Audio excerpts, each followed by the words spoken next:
Hammaga salom. Bugun sizlar bilan bugungi qilgan savdoyimizni oxiri nima bilan tugaganini ko'rib chiqamiz. Xo'p, bugun men yevroda bozorda hozir hammasini o'chirib qo'yaylik, mana aytay. Ko'rinmaydigan qilib. Mana narxni ko'radigan bo'lsak, bizda hop narx pastga tushyapti, ko'tarilyapti, tushyapti, ko'tarilyapti, tushyapti. Ko'tarilib turib pastga tushib, mana minimumni buzib o'tib ketmadi-da, bozor tepaga qarab o'zidan oldingi maksimumni buzib o'tib ketdi. Bizda уже bu yerda trend razvorot qildi deb o'ylayman men. Shu trenddan ko'tariluvchi trendga. Keyin bozor pastga qarab tushib, o'zidan oldingi maksimumni yana buzib o'tib ketdi. Bizda уже bozor bayda trend.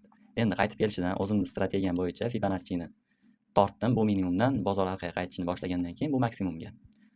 Bu joyga qo'ydim. Xo'p. Bozor shu joyga yetib kelgandan keyin men entry qiladigan joyimga bitta kirdim. 1% risk qilib kirdik. Stopini mana minimumdan sal pastroqqa qo'yib, take profitini maksimumga qo'yib qo'ydim.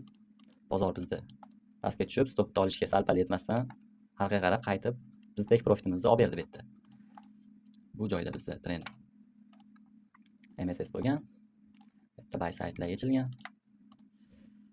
Xo'sh. Xuddi shunaqa vaziyat.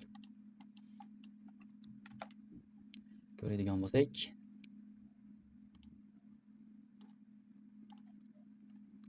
foydani ham chiqaramiz.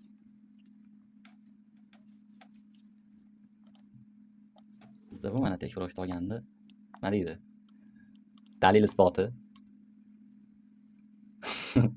Xuddi shunaqa ishladi. Hammaga xayr.